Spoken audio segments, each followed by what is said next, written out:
जो भी कह लीजिए उन तक पहुंचते। और जब उन तांत्रिक या के साधु जी के पास हमारे पेरेंट्स पहुंचते हैं, हमारे भाई साहब की सारी स्थिति बताते हैं, तो वो देखकर तभी बता देते हैं कि तुम्हारे बेटे पर बहुत ही ज़्यादा हार्ड तरीके का ब्लैक मैजिक किया गया है। मेरी मॉम बहुत ही ज़्यादा घबरा जाती है, उनसे कहती है कि बाबा जी अब मेरे बेटे के साथ क्या होगा, आपके पास हम लोग आए हैं तो आप ही कुछ करिए।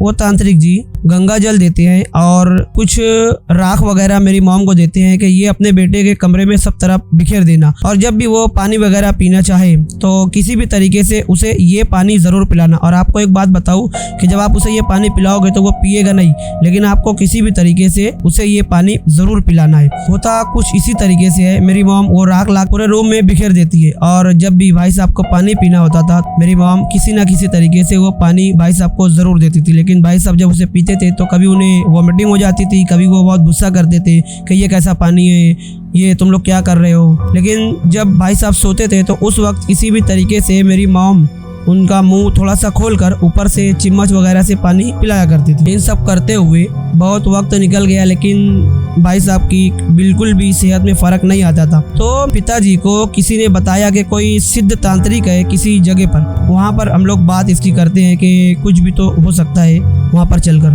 मेरे पिताजी, उनके रिलेटिव और भी बहुत सारे लोग वो सिद्धि पुरुष स्वामी जी के पास जाते हैं। वहाँ जाकर वो सारी बातें उन्हें बताई जाती, और वो जैसे ही उन्हें देखते हैं मेरे पिताजी को तो देखकर ही कहते हैं कि महाशय तुमने आने में बहुत ज़्यादा देर कर दी है, अब तुम्हारे बेटे का कुछ भी नहीं हो सकता है। तो पिताजी वहीं पर रोने लगते हैं कि गुरुजी आप इस तरह से कह रहे हैं। तो फिर वो स्वामी जी बताते हैं कि देखिए आपके बेटे पर बहुत ही ज़्यादा हार्ड तरीके का ब्लैक मैजिक किया गया है। अगर आप लोग पहले आते तो शायद ही उसका तोड़ हो सकता था, लेकिन आप लोगों ने आने में बहुत ज़्यादा देर कर दी है। अब अगर हम लोग कुछ करते हैं तो तुम्हारे बच्चे की मौत निश्चिंत है। बहुत ही ज़्यादा उन्हें कन्विंस किया जाता है। वो अपने तरीके से मेरे पिताजी और जितने भी लोग गए थे सब अपने तरीके से बातचीत करते हैं उन्हें स्वामी जी को मनाने की कि शायद कोई भी तो रास्ता निकले।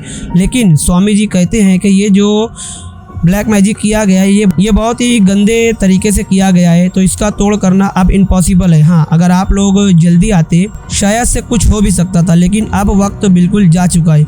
अब आप लोग यही कर सकते हैं कि अपने बेटे को, तुम्हारा बेटा जब तक भी जीवित है उसकी आप लोग ठीक से सेवा कर लो, इतना ही शायद तुम्हारे लिए हो सकता है बस। मेरे पिताजी और जितने भी लोग वहाँ पर गए थे वो बहुत ज़्यादा उदास होकर आते हैं। पिताजी घर पर आते हैं, बहुत ज़्यादा रोते हैं, और वो बताते हैं कि जिनके पास हम लोग गए थे उन्होंने ये हमें बताया। लेकिन मॉम कहती है कि नहीं, हम लोग अपनी तरीके से पूरी कोशिश करेंगे। वो स्वामी जी को क्या है, उन्होंने जो मन में आया वो कह दिया।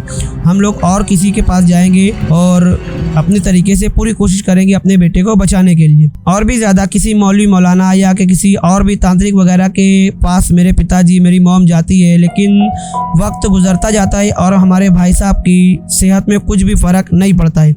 वो भाई साहब जिनका रिज़ल्ट हमेशा से बहुत ही ज़्यादा टॉप पर आता था, जब उनका 12 का एग्ज़ाम का रिज़ल्ट आता है तो वो बहुत ही ज़्यादा पीछे नंबरों से थे, और उस रिज़ल्ट आने के बाद ही भाई साहब का 2-3 दिनों में भाई साहब बहुत ही तकलीफ में दिन गुजारते हैं, और उनकी बड़ी अजीब तरीके से एक दिन हमें अचानक लाश मिलती है।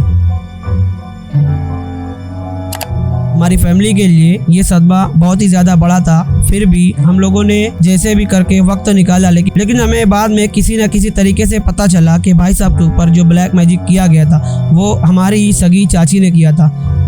कारण सिर्फ ये था कि हमारा भाई, हमारा बेटा बहुत ही ज़्यादा पढ़ने लिखने में तेज़ था, और हमारी चाची जी का बेटा पढ़ने लिखने में बहुत ही ज़्यादा कह लीजिए कि फेलियर था।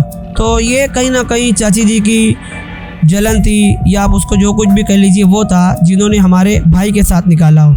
आगे से मैं परमेश्वर, खुदा या जो कुछ भी कह लीजिए उनसे दुआ करूंगा कि आप में से भी किसी की फैमिली के साथ ऐसा ना हो जो कि हमारी फैमिली ने झेला है। इन्हीं सब बातें करते हुए मैं अब आप लोगों से अलविदा लेता हूं, और ईश्वर से दुआ करता हूं कि जो हमारी फैमिली के साथ हुआ हो आप में से किसी की भी फैमिली के साथ ना हुआ हो।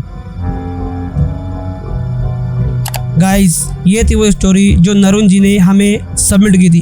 अगर आपके पास भी कोई इस तरीके की रियल इंसिडेंट हॉरर स्टोरी होगी तो आप हमें हमारे नीचे दिए गए मेल बॉक्स में अपनी स्टोरी सबमिट कर सकते हैं। मैं मिलता हूँ आपसे नेक्स्ट वीडियो में आपकी किसी स्टोरी के साथ। तब तक के लिए गुड बाय एंड शुक्रिया।